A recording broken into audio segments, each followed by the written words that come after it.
Bienvenidos a todos y muy especialmente a los estudiantes de la Escuela de Bioanálisis de la Universidad de Carabobo, sede Aragua. Hoy hacemos entrega de la tercera clase de Fisiología Renal Básica. Esta presentación fue realizada por la Cátedra de Fisiología y Fisiopatología de la Escuela de Bioanálisis, sede Aragua, Maracay, Universidad de Carabobo, Venezuela, año 2016.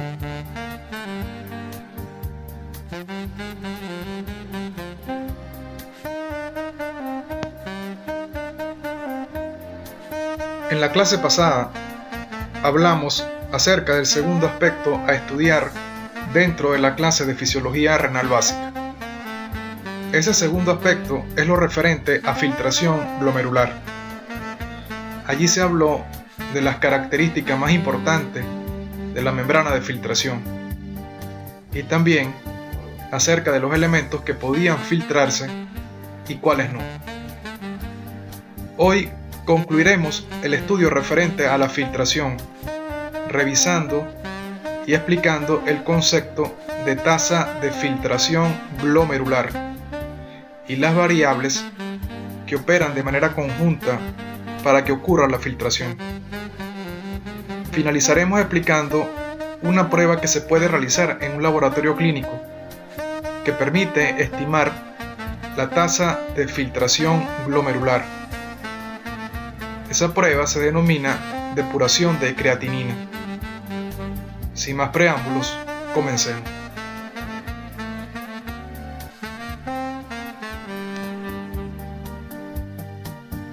Tasa de filtración glomerular. En los glomérulos se filtra el plasma de la sangre. La tasa de filtración glomerular es el volumen de líquido que se filtra hacia la cápsula de Bowman por unidad de tiempo.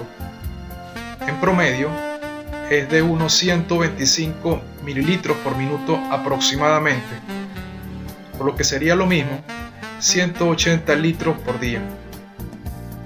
Estos 125 mililitros por minuto aproximadamente obviamente no se refiere lo que filtra un solo glomérulo, sino a la sumatoria de lo que filtran los millones de glomérulos que hay en ambos riñones.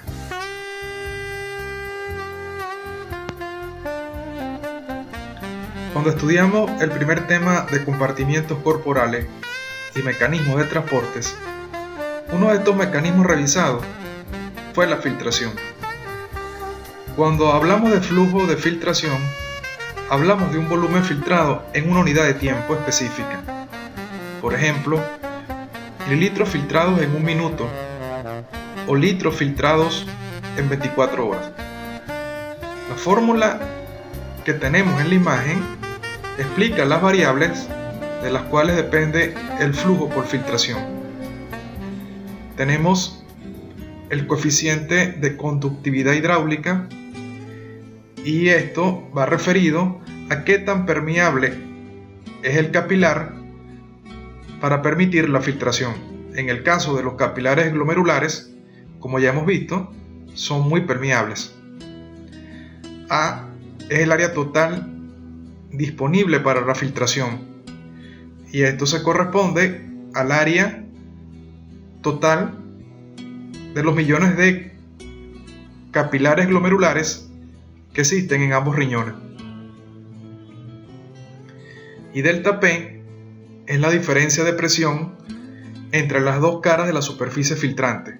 Las dos caras de la superficie filtrante, por una parte está la porción vascular, por donde circula la sangre, y por el otro lado, o la otra cara de la membrana de filtración, da o está en contacto con el líquido de la cápsula de Bowman. Ahora bien, al multiplicar el coeficiente de conductividad hidráulica por el área, obtenemos un coeficiente que veremos a continuación.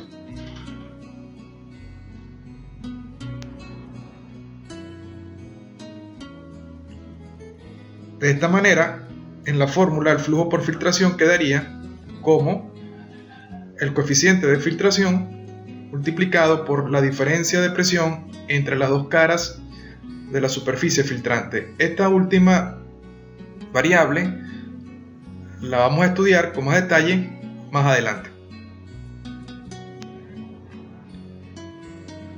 El coeficiente de filtración representa una propiedad del capilar que se relaciona con su permeabilidad, el cual es alto en el glomérulo renal debido a las numerosas fenestraciones del endotelio de los capilares glomerulares.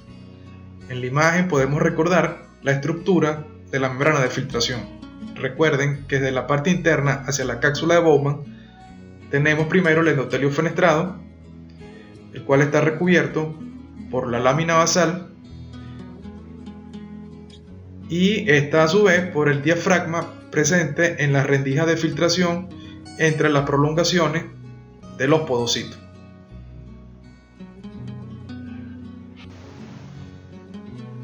Acá en esta imagen podemos apreciar la estructura del glomérulo.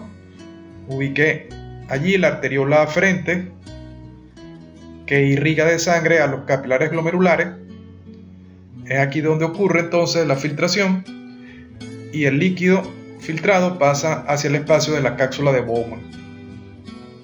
Posteriormente la sangre de los capilares glomerulares es drenada hacia la arteriola eferente.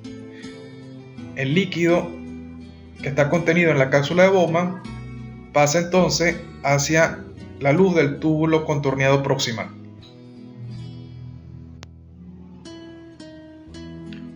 A nivel del glomérulo existe un juego de presiones que determinan el flujo por filtración. Algunas presiones favorecen la filtración y otras se oponen. La principal presión que favorece la filtración es la presión hidrostática a nivel de los capilares glomerulares. Esta a su vez es reflejo de la presión arterial. Claro está, la presión arterial es mayor. Ya cuando la sangre llega a nivel de los capilares del glomérulo, la presión hidrostática es menor. Y de hecho, cuando la sangre de los capilares glomerulares es drenada hacia la arteriola eferente, es mucho menor que cuando la sangre ingresó a los capilares a través de la arteriola aferente. La presión hidrostática a nivel glomerular es en promedio de unos 55 milímetros de mercurio aproximadamente. Ahora bien, dentro del espacio de la cápsula de Bowman existe un líquido. Ese líquido es el filtrado. Ese líquido contenido en el espacio de la cápsula de Bowman ejerce presión hidrostática y esa presión hidrostática se opone a la filtración. Esa presión hidrostática de la cápsula de Bowman equivale aproximadamente a 15 milímetros de mercurio. Por otro lado, debemos recordar lo estudiado en la segunda clase de fisiología renal. En ella explicamos que la mayor parte de las proteínas no son filtradas a nivel del glomérulo. Estas proteínas que no son filtradas ejercen presión osmótica, que tiende a retener agua dentro del glomérulo. Esa presión osmótica ejercida por las proteínas, tal como estudiamos en cardiovascular, se denomina presión oncótica o presión coloidosmótica. Y esta presión se opone a la filtración. Esta presión equivale aproximadamente a 30 milímetros de mercurio.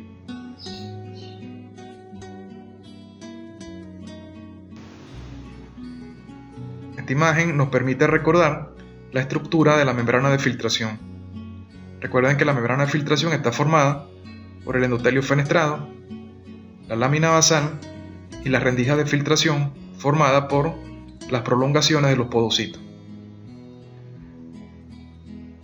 La lámina basal impide la filtración de las proteínas y es por ello que éstas permanecen en los capilares glomerulares y ejercen presión oncótica, la cual se opone a la filtración.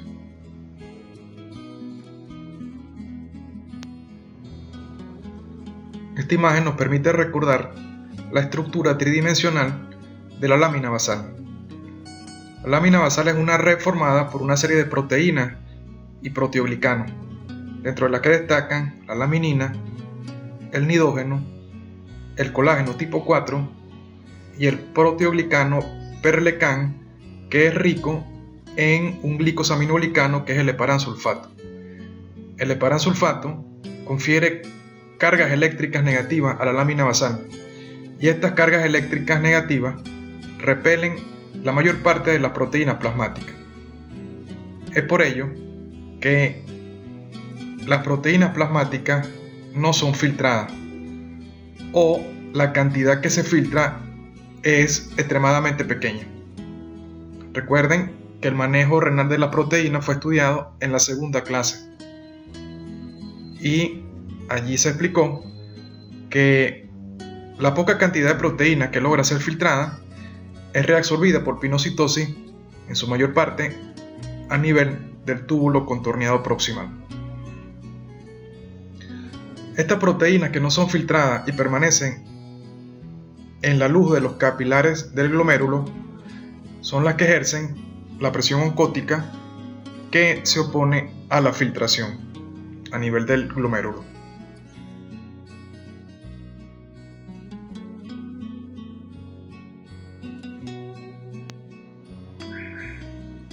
Teniendo claro cuáles son las presiones que favorecen y cuáles se oponen a la filtración, podemos hacer una suma algebraica de las mismas para obtener la presión neta de filtración a nivel del glomérulo.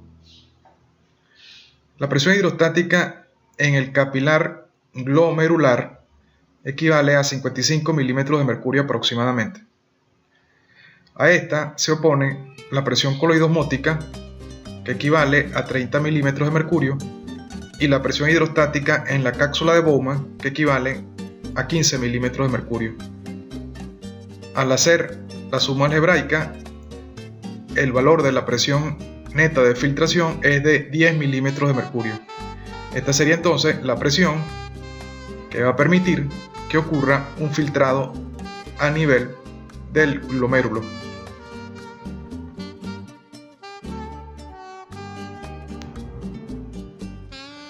Sustituyendo entonces en la fórmula, en la cual decíamos que el flujo por filtración es el coeficiente de filtración por la diferencia de presión entre las dos caras de la superficie filtrante, el valor delta P equivale entonces, como vimos, a 10 milímetros de mercurio.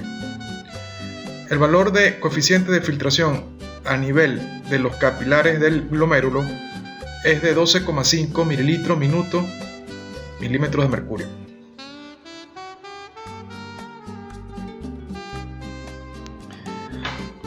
El coeficiente de filtración en los capilares glomerulares es alto, y por ende el nivel del filtrado es casi 100 veces mayor que el correspondiente en otros capilares del organismo. El coeficiente de filtración en los capilares glomerulares es de 12,5. Si lo comparamos con el coeficiente de filtración en los capilares sistémicos, que es muchísimo menor y puede variar de 0,02 a 0,16, podemos entonces entender la magnitud del proceso de filtración que ocurre a nivel de los capilares glomerulares con respecto a otros capilares del organismo.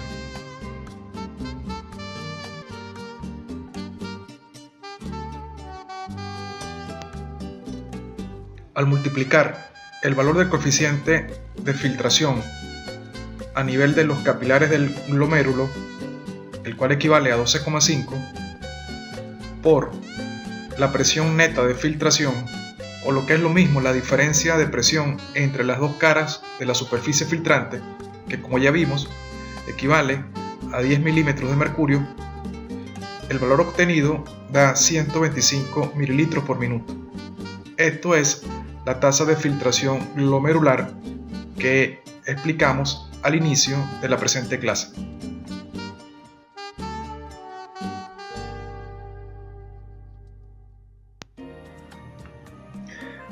Existen muchas condiciones clínicas donde resulta necesario conocer la tasa de filtración glomerular para evaluar la posible presencia de insuficiencia renal aguda o crónica, ya que en estas entidades la tasa de filtración disminuye. La fórmula explicada anteriormente resulta de poco valor cuando se quiere estimar la tasa de filtración en un paciente para poder evaluar su función renal, ya que no podemos saber cuál es el juego de presiones particulares de ese paciente en sus glomérulos, ni tampoco el valor particular de esa persona en su coeficiente de filtración. Tampoco resulta conveniente ni práctico aplicar métodos invasivos para saberlo. Sin embargo, en el laboratorio clínico se cuenta con una herramienta no invasiva para estimar la tasa de filtración glomerular. Esa herramienta es la depuración de creatinina, la cual explicaremos más adelante.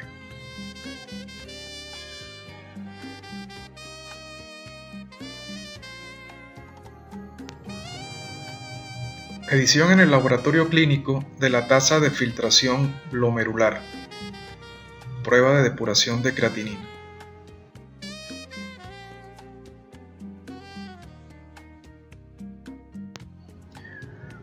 La creatinina es un compuesto orgánico generado a partir de la degradación de la creatina, que es un nutriente útil para los músculos. Se trata de un producto de desecho del metabolismo normal muscular que habitualmente produce el cuerpo en una tasa muy constante, dependiendo de la masa de los músculos, y que normalmente filtran los riñones excretándola por la orina.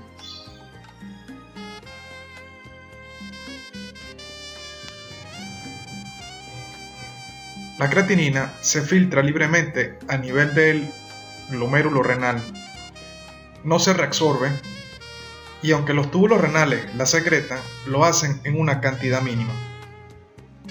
Por lo tanto, prácticamente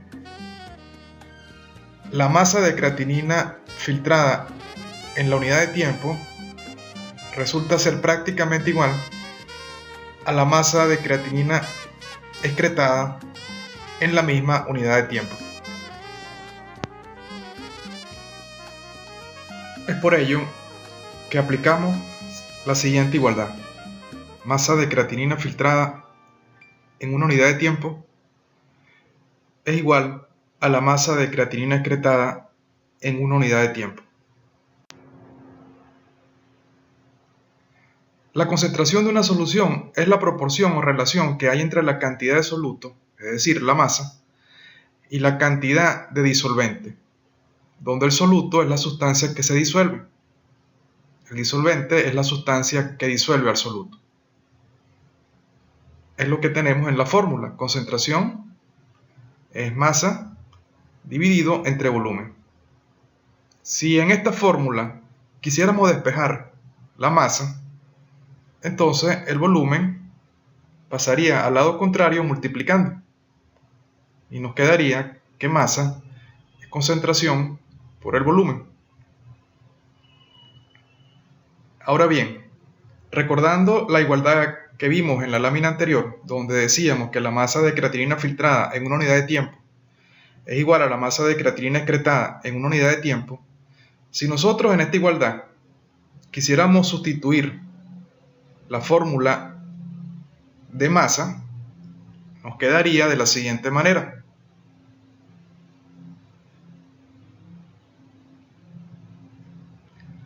La concentración de la creatinina en el filtrado por el volumen filtrado en una unidad de tiempo sería igual a la concentración de creatinina en la solución excretada por el volumen de orina producido en una unidad de tiempo.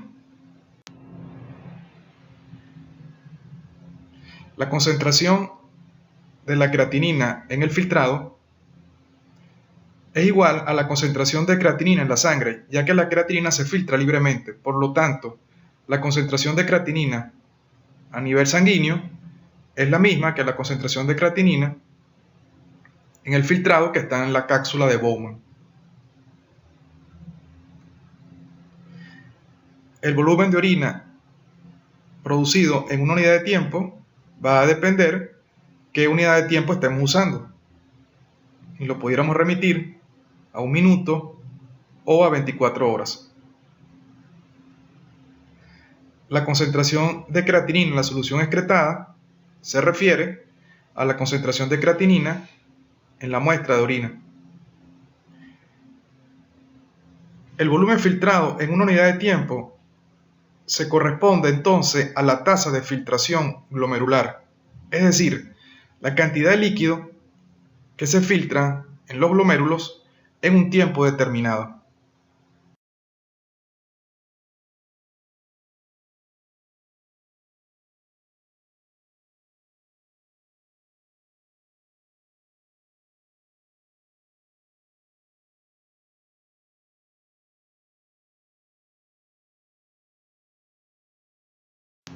Entonces, despejando ese valor, nos quedaría que el volumen filtrado en una unidad de tiempo, es decir, la tasa de filtración glomerular, es la concentración de creatinina en la solución excretada, es decir, la concentración de creatinina en la muestra de orina, el volumen de orina producido en una unidad de tiempo. Esa unidad de tiempo pudiera ser 1 minuto. Todo esto dividido entre la concentración de creatinina en el filtrado, que como ya dijimos, se corresponde con la concentración de creatinina en la sangre.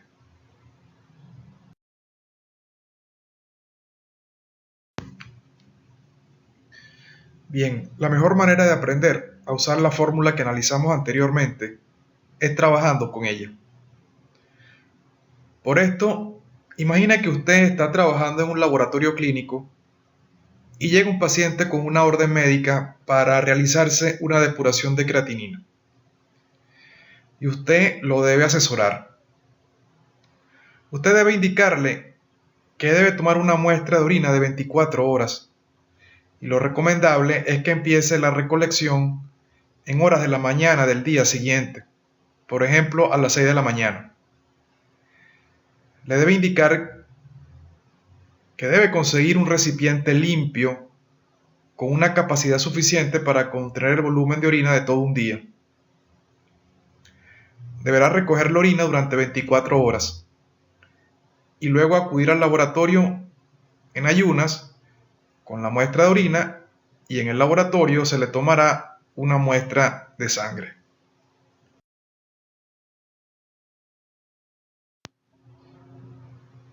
¿Cómo debe ser el proceso de recolección de la muestra de orina de 24 horas? Imaginemos que el paciente comienza el proceso a las 6 de la mañana del primer día. A esa hora, el paciente debe descartar esa primera orina que está almacenada en su vejiga. Y a partir de ese momento, cada vez que sienta deseo de miccionar, la orina debe ser recogida en el recipiente para tal fin. Esto lo debe hacer durante las 24 horas. Hasta el segundo día, a las 6 de la mañana, y esta última orina sí se debe recoger. De esta manera se está garantizando que el volumen recogido sea realmente de 24 horas. Si el paciente por error hubiese tomado la primera orina del primer día, entonces el volumen recolectado no hubiese sido de 24 horas, sino de un tiempo mucho mayor. Es importante el proceso de recolección y para ello el paciente tiene que recibir una asesoría adecuada, ya que uno de los errores más frecuentes a la hora de realizar la depuración de creatinina que nos permite inferir la tasa de filtración glomerular es debido a una toma inadecuada de la muestra de orina. Es por eso tan importante el rol de asesoría que debe cumplir el bioanalista.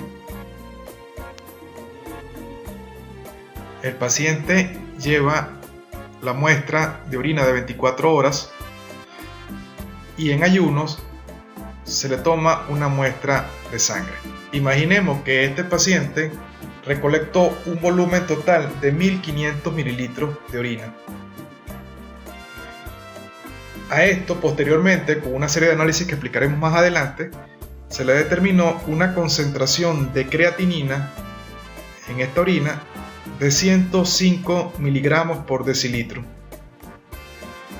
En el caso de la muestra de sangre, una vez que esta coaguló en el tubo de ensayo, se centrifuga, se obtiene el suero y a partir del suero se calcula la concentración de creatinina en el mismo. En este caso, dio una concentración de 0,9 miligramos por decilitro. Recuerde que la concentración de creatinina en este líquido se corresponde con la misma concentración de creatinina que hay en el filtrado que está en la cápsula de Bowman, aplicando la lógica que vimos en las diapositivas anteriores.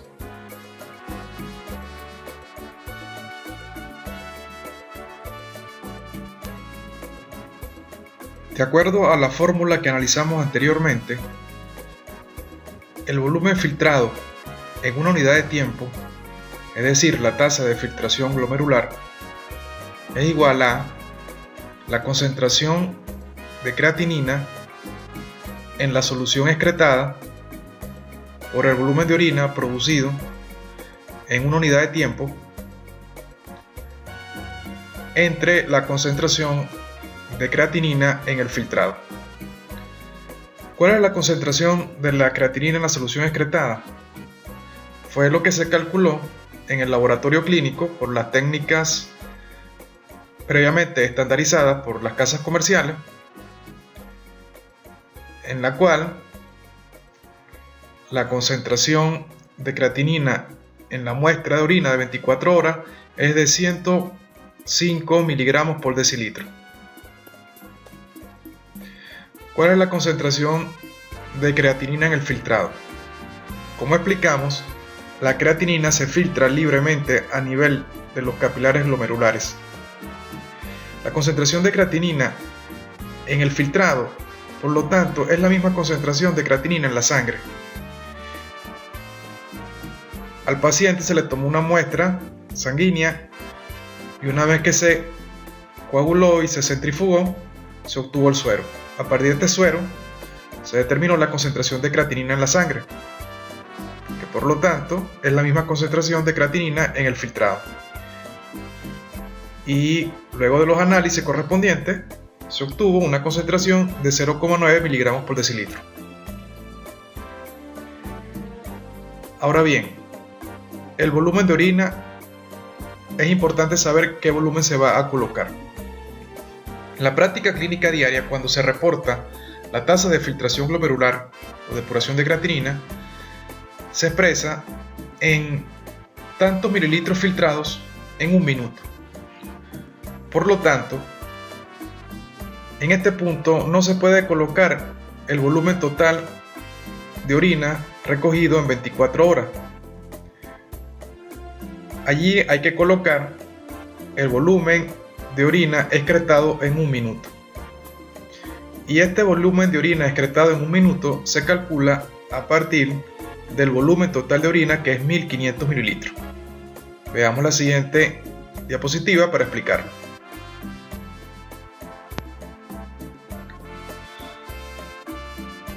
Un día tiene 24 horas. Una hora tiene 60 minutos. Por lo tanto, al multiplicar 24 por 60 nos da 1440 minutos. Es decir, un día tiene 1440 minutos. Con esta información de base, conociendo el volumen total de orina recogido por el paciente en esas 24 horas, podemos hacer una relación para establecer qué volumen de orina está produciendo en cada minuto. Te lo puede hacer con una regla de 3 o con cualquier otro tipo de análisis. Cuando hacemos la relación, el valor que obtenemos es 1,04 mililitros por minuto. Y esto es lo que se va a colocar en la fórmula.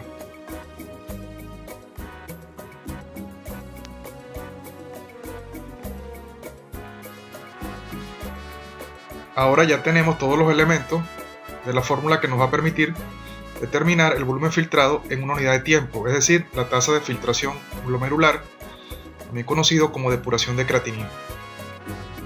Tenemos la concentración de creatinina en la solución excretada, es decir, la concentración de creatinina en la muestra de orina.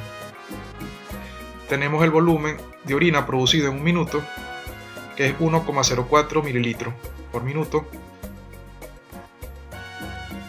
Y tenemos la concentración de creatinina en la sangre. Miligramos por decilitro arriba se cancela con los miligramos por decilitro debajo y el resultado nos da 121 mililitros por minuto. Al paciente que acabamos de analizar presenta una depuración de creatinina de 121 mililitros por minuto, es decir, que en ambos riñones, en los millones de glomérulos que existen, en total se filtran 121 mililitros de plasma en un minuto.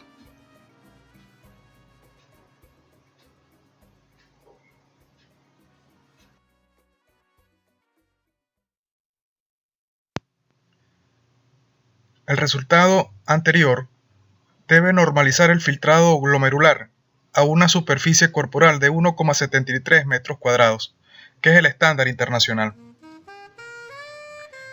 Para el cálculo se emplea un factor de corrección de acuerdo con el tamaño del cuerpo. Para ello debe conocerse la superficie corporal del individuo y es necesario conocer entonces el peso y la estatura del paciente. El cálculo sería dividir 1,73 metros cuadrados, que es el estándar, sobre la superficie corporal del paciente. El valor obtenido se multiplicará al valor obtenido de la depuración de creatinina. Imagine que el paciente mide 1,67 metros, es decir, 167 centímetros de estatura y pesa 70 kilogramos. Con estos datos se procede a conseguir cuál es la superficie corporal del individuo.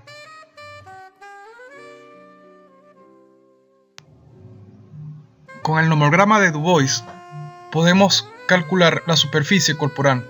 Este nomograma relaciona el peso y la altura del individuo. Del lado izquierdo tenemos una escala donde se aprecia diferentes medidas de la altura en centímetros. Del lado derecho tenemos la escala del peso en kilogramos y en el medio tenemos la escala de superficie corporal. Decíamos entonces que el paciente tenía una estatura de 1,67 metros, es decir, 167 centímetros y un peso de 70 kilogramos. Entonces, del lado izquierdo ubicamos la estatura en centímetros, 167 centímetros, donde está el punto de color naranja. Del lado derecho ubicamos el peso, es decir, 70 kilogramos. Ahora unimos los dos puntos con una recta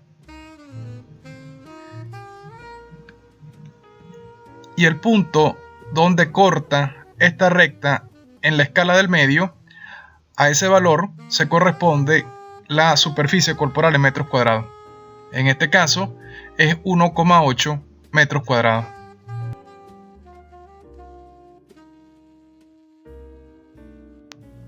Entonces dividimos 1,73 metros cuadrados, que es el valor estándar, entre la superficie del paciente.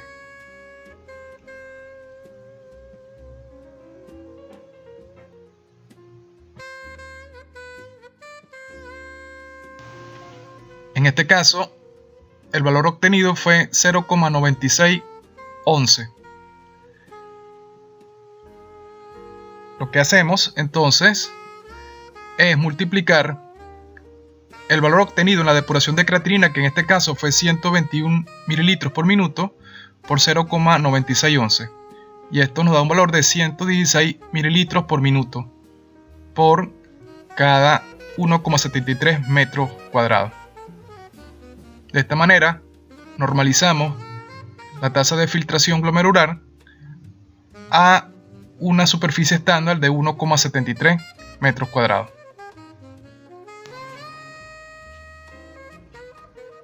Ahora, ¿cuál sería el procedimiento metodológico para la determinación de la depuración de creatinina en un laboratorio clínico?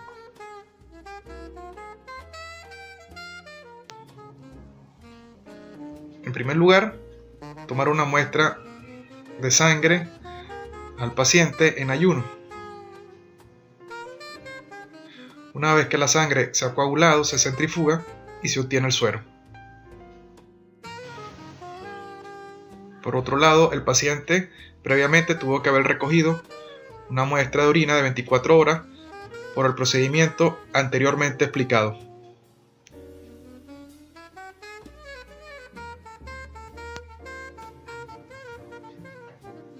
El ensayo de la creatinina está basado en la reacción de la creatinina con el picrato alcalino, descrito por Jaffe. La técnica establece tomar un volumen de ácido pícrico y mezclarlo con un volumen de hidróxido de sodio para así obtener picrato alcalino.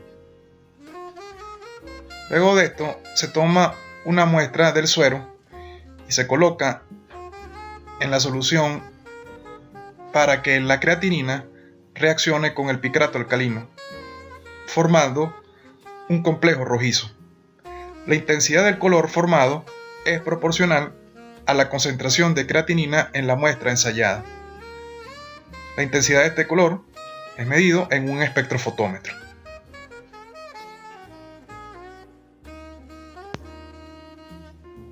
Para poder determinar la concentración de creatinina en el suero y en la orina, necesitamos tener un punto de referencia y para ello debemos realizar el mismo procedimiento anteriormente explicado, pero a un patrón de concentración conocida.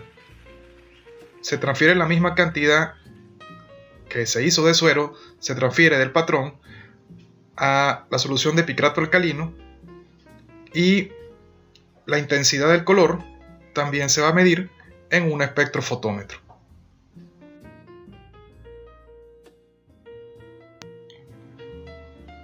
De esta manera tendríamos entonces un tubo con el blanco reactivo que permite calibrar el aparato del espectrofotómetro a una lectura de cero.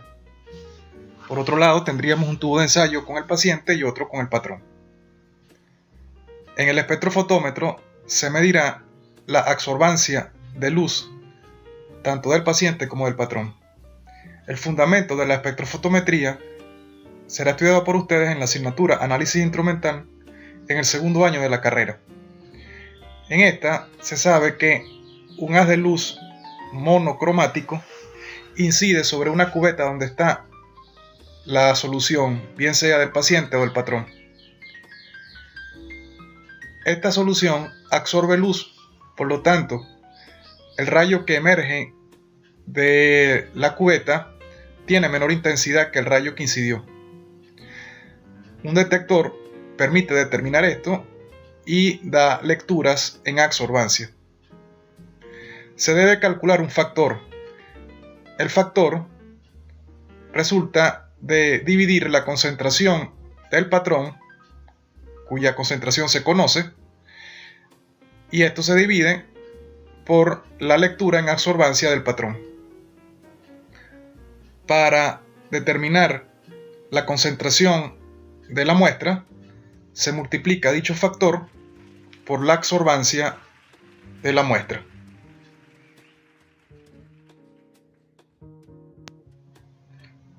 La concentración de creatinina en la orina es muchísimo mayor que en la sangre. Por lo tanto, si hacemos una determinación de la concentración de la creatinina en la orina directamente, la intensidad del color obtenido sería demasiado alto, se perdería la linealidad a la hora de hacer los análisis espectrofotométricos y no habría confiabilidad en los resultados. Es por ello que la muestra de orina debe ser diluida con agua destilada. Para esto tomamos una alícuota de la muestra de orina de 24 horas y diluimos con agua destilada y en principio podemos hacer una dilución de 1 en 50 Sin embargo, en algunas ocasiones la dilución de la orina debe ser mucho mayor. Una vez que tenemos esta dilución, es con esta dilución que determinaremos la concentración de creatinina en la orina.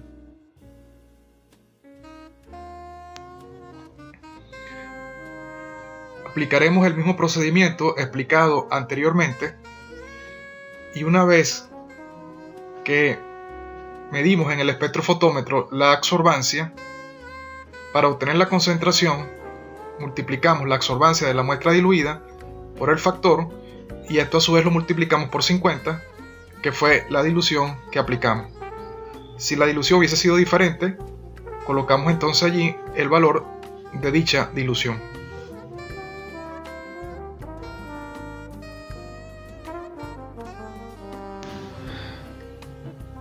A pesar que la prueba de depuración de creatinina es ampliamente usada para estimar la tasa de filtración glomerular, en la práctica clínica también existe mucho cuestionamiento de la misma, y es lo que vamos a proceder a comentar cuáles son las razones de dicho cuestionamiento.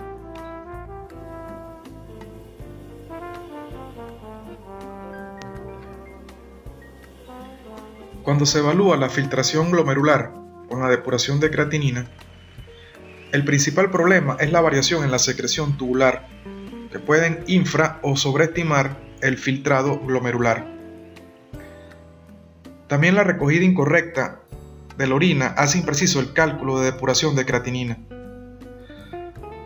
Una fracción de la excreción de creatinina por el riñón se debe a la secreción tubular proximal. Esto entonces no permitiría que haya una exacta igualdad entre la masa de creatinina filtrada y la excretada en una unidad de tiempo, y por tanto errores en el análisis matemático cuando se aplica la fórmula que se explicó anteriormente. Muchos señalan que esa fracción pequeña de creatinina que se secreta es compensada por el hecho de que algunos cromógenos inespecíficos presentes en el suelo reaccionan con el reactivo de Jaffe y que compensan matemáticamente la excreción tubular. Pero esto no es algo que esté estandarizado. Además, hay una marcada variabilidad inter- e intraindividual en la magnitud de la secreción de creatinina, lo que hace imposible predecir los cambios en el filtrado glomerular a partir de cambios en el aclaramiento de creatinina. Debido a la secreción tubular, en situaciones de insuficiencia renal crónica avanzada, ya que en estos casos al parecer aumenta la secreción tubular, la depuración de creatinina sobreestima el filtrado glomerular, con tal variación que hace imposible aplicar ningún factor corrector para conocerlo. Cambios sistemáticos y progresivos en la secreción tubular de creatinina en cada paciente conduce a una infra- o sobreestimación de la variación del filtrado glomerular. Por estos motivos, muchos argumentan que la creatinina y su depuración no son buenos métodos para valorar la progresión de la insuficiencia renal. Por ello se han diseñado otras fórmulas para estimar la tasa de filtración glomerular. Vamos a explicar a continuación una de ellas.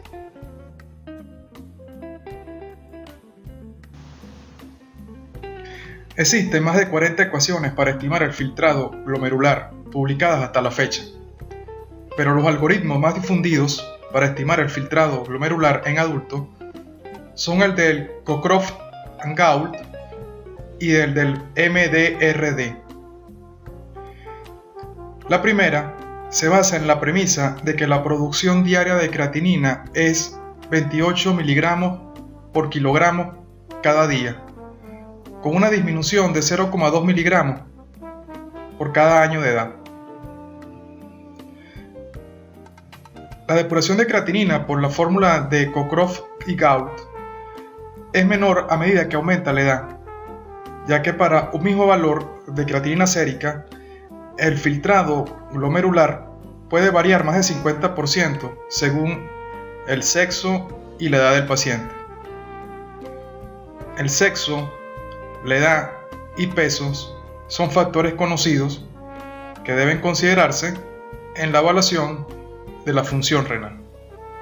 Lo que vemos en la imagen se corresponde a la fórmula de Cockcroft-Gault que permite determinar la depuración de creatinina y estimar la tasa de filtración glomerular. Con el uso de esta fórmula no es necesario recoger la orina de 24 horas. Solamente es necesario tomar una muestra de sangre para evaluar la concentración de creatinina en la sangre, saber la edad del paciente y el peso.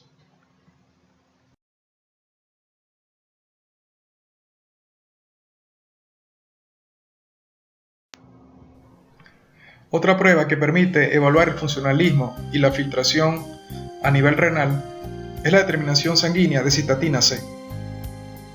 En los seres humanos todas las células producen la citatina C. Se encuentra prácticamente en todos los tejidos y fluidos corporales.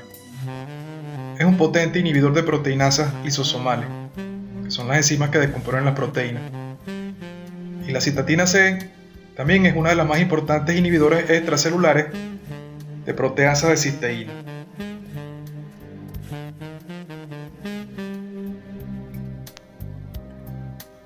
La citatina C tiene un bajo peso molecular, aproximadamente 13,3 kilodaltons, y se elimina de la circulación sanguínea por filtración glomerular. Si se altera la función renal y ocurre disminución de la tasa de filtración glomerular, los niveles en sangre de la citatina C aumentan.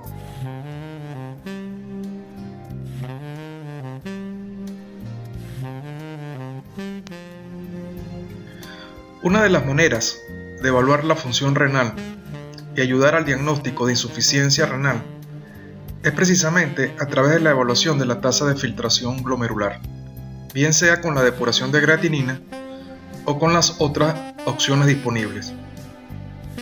Las enfermedades como la insuficiencia renal tienen un alto impacto social y económico debido a la incapacidad que origina en sectores productivos de la población y a los altos costos de las terapias de sustitución de la función renal, como lo son la diálisis o el trasplante. La insuficiencia renal es un trastorno parcial o completo de la función renal. Existe una incapacidad para excretar los productos metabólicos residuales y el agua, y asimismo aparece un trastorno funcional de todos los órganos y sistemas del organismo. La insuficiencia renal puede ser aguda o crónica. En el caso de la insuficiencia renal aguda, es un síndrome clínico de inicio rápido, apareciendo aproximadamente en horas o días y caracterizado por una pérdida rápida de la función renal, con aparición de una progresiva azoemia, que es la acumulación de productos residuales nitrogenados, como la urea, y aumento de los valores séricos de creatinina. La función renal disminuye hasta un punto en que aparecen síntomas en múltiples sistemas del organismo. La insuficiencia renal aguda se asocia a menudo con la oliguria, que es una disminución de la excreción de orina hasta menos de 400 mililitros por día. Esta enfermedad es reversible, sin embargo presenta una tasa de mortalidad del 50% aproximadamente.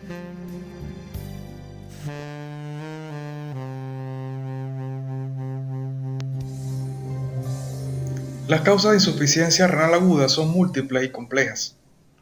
Puede aparecer tras episodios de hipovolemia que conduzcan a hipotensión grave y prolongada, lo que trae como consecuencia un deficiente riego sanguíneo a los riñones.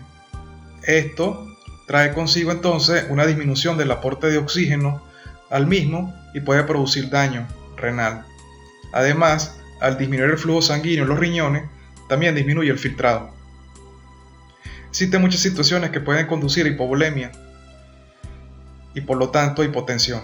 Por ejemplo, un sangrado grave en una hemorragia, fiebre prolongada, vómito, diarrea o cualquier otra situación que induzca deshidratación. Otra causa que puede producir insuficiencia renal aguda es la exposición a un agente nefrotóxico.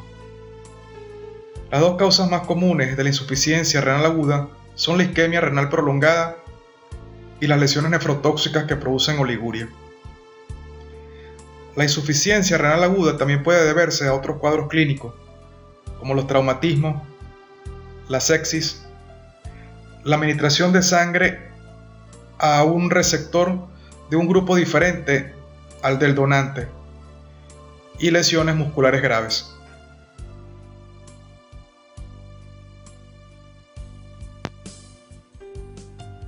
La enfermedad renal crónica o insuficiencia renal crónica es una pérdida progresiva por 3 meses o más e irreversible de las funciones renales, cuyo grado de afección se determina con un filtrado glomerular menor a 60 ml por minuto por cada 1,73 metros cuadrados. Como consecuencia, los riñones pierden su capacidad para eliminar desechos, concentrar la orina y regular la concentración de electrolitos en la sangre, así como también se pierde la capacidad de regular el equilibrio ácido-base.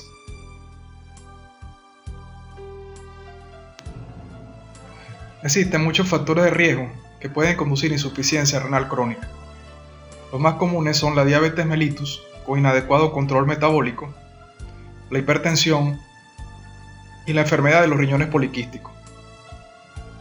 Pero otros factores que también pudieran conducir a insuficiencia renal crónica es la edad avanzada, historia familiar de enfermedad renal crónica, infecciones urinarias, litiasis renal, enfermedades obstructivas de las vías urinarias, fármacos nefrotóxicos y enfermedades autoinmunes como el lupus eritematoso sistémico.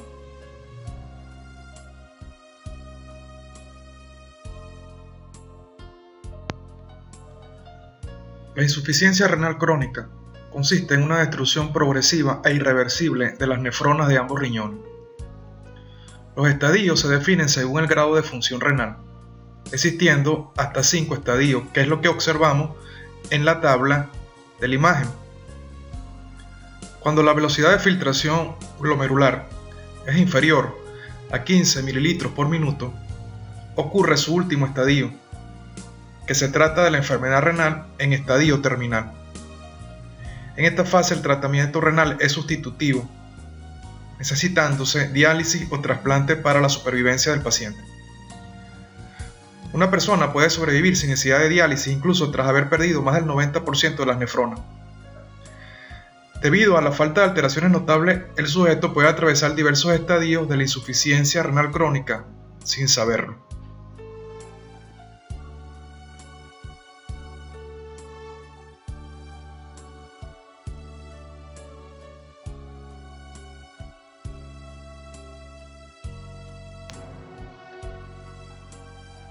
De esta manera, finalizamos la tercera clase de Fisiología Renal Básica y con ello hemos concluido el estudio del segundo aspecto dentro de los elementos a estudiar en este tema. Ese segundo aspecto fue filtración glomerular. En la próxima entrega hablaremos acerca de los mecanismos de reabsorción y secreción tubular.